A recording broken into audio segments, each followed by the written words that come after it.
Hi, my name's Matt, and today we're going to talk about what would I do if I was to start a YouTube channel from zero right now? What would I do?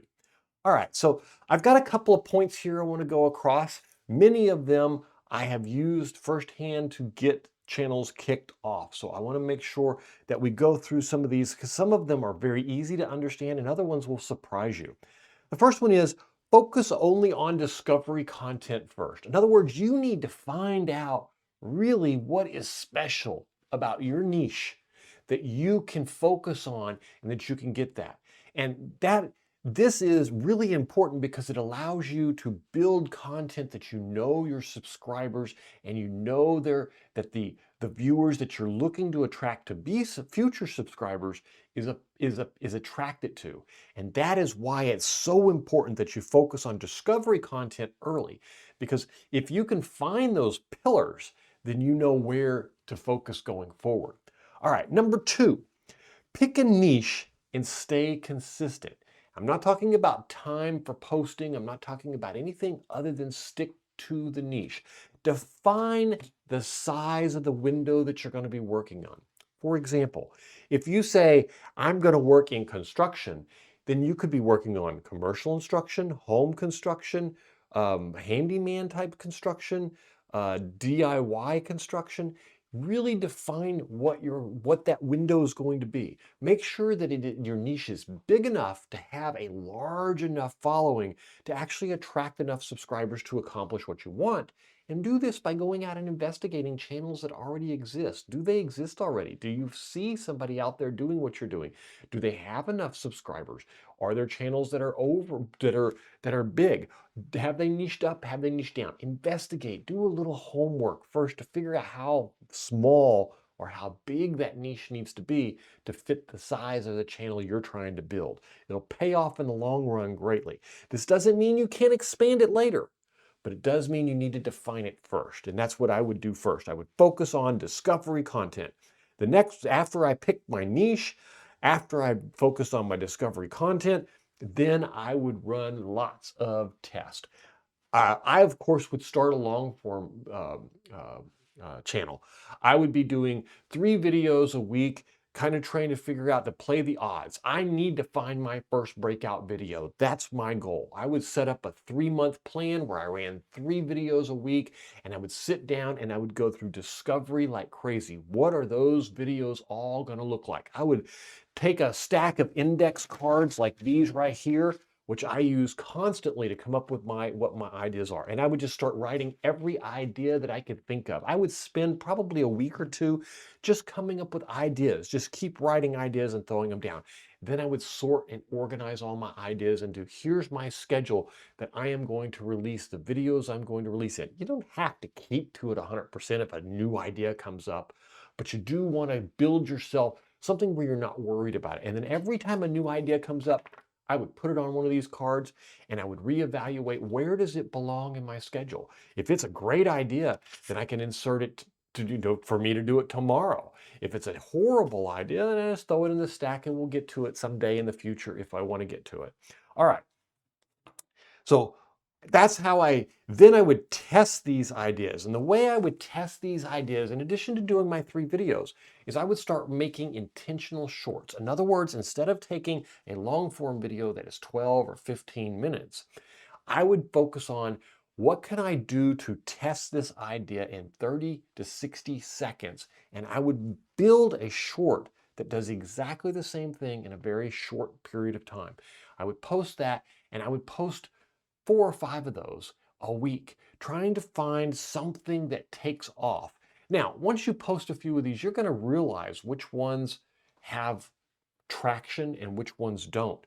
The nice thing is that instead of taking days to record and edit, you can record a short in 1 or 2, 3 takes at the most, is what I would suggest. It's 3 takes at the most. You can do your editing as little as an hour. You can get get them posted. You can put cut a simple screen out of them for your thumbnail and send them go. They'll go through the shorts reels and you're not gonna have to worry too much about the title and the thumbnail. You're gonna find out if the idea is good, and that's what I would use that for. Once I found those ideas, then you move on to the next step, and you start by keeping your index cards sorted out and keeping them done. And I'll include a link to that up here so that if you're interested in how I use index cards to keep up with ideas, the whole schedule and whole plan, I'll lay it out for you in that video. Um, the next thing I do, number 4, forget about gear, forget about equipment, forget about everything. You don't need any fancy equipment. If you've got a more recent iPhone of anything from 13 up, then you don't even need a microphone. You can record your videos like this and you'll be fine. If you want to buy a lapel mic or something like this, you can get a cheap one for, $30 that will work for.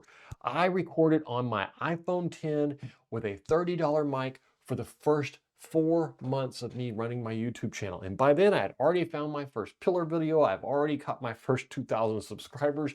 Everything had already started. And that's when I bought a nice set of mics and a couple of cameras for different angles because I was doing installations and I didn't want to be switching the camera all the time. So don't focus on gear at all. Forget the gear. Just focus on building videos, learning the system, practicing. Keep in mind, a chef doesn't become great because he cooks one meal. A chef becomes great because over the period of time, he practices. You need practice.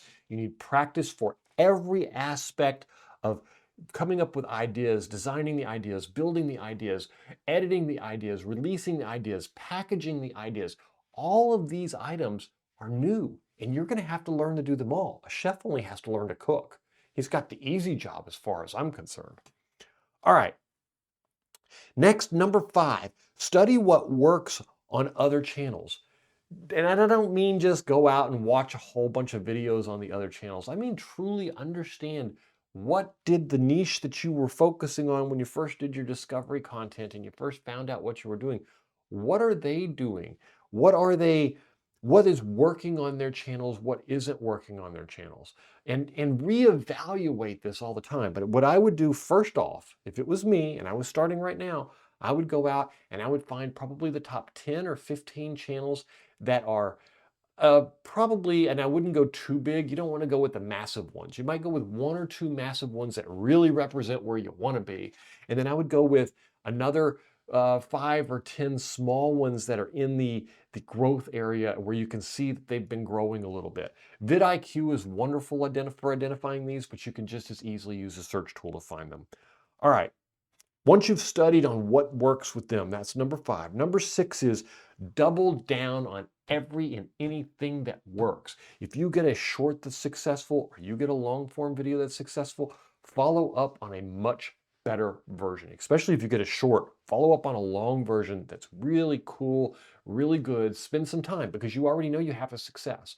I had a short, one of my very first shorts that was successful, and it took me about 3 weeks to realize it was actually successful. I had released multiple shorts after it, and it kind of bombed the first 4 or 5 days. Now it's about to hit 1 million views. Here we are a year later, and it's bringing me 50, 60 subscribers a day, still to this day. But I focused on building a long form of that video, and I refresh that long form video every 3 or 4 months because every time it is super successful. I build a whole pillar around content around what that video was about and different variations of it, different types of it. Now, so I double down on it, but I don't make the same video over and over and over and over. Nobody wants to watch somebody feed their goldfish every day. After you've watched it the first time, you're done. There's not really much to it. So don't be the person who's feeding your goldfish every day and think people are just going to show up because you like people feeding goldfishes. It's not going to work that way. All right. Double down on the things that work. Also, avoid the things that don't work. I don't have that on my list here, but I'm going to say that. If you find out that you've got an idea that you just think is fantastic and it bombs, avoid it. Don't do it anymore. Just stick with the things that do work or stick with new things that you're testing to find out if you can find another thing. What I'm looking for here when I'm building my new channel is 3 months to find exactly where my first pillar is. And what I mean by pillar is my first video that really picks in a number of good subscribers and stuff. Because from that, you can build a real plan. You can take your ideas and you can carve out the ones that you know are now going to be successful because they're similar to the ones that are succeeding online. You can start testing them and start pushing them out one after another and build on that. That pillar becomes a whole mountain of support for you. All right, last, number 7, build a library of content early.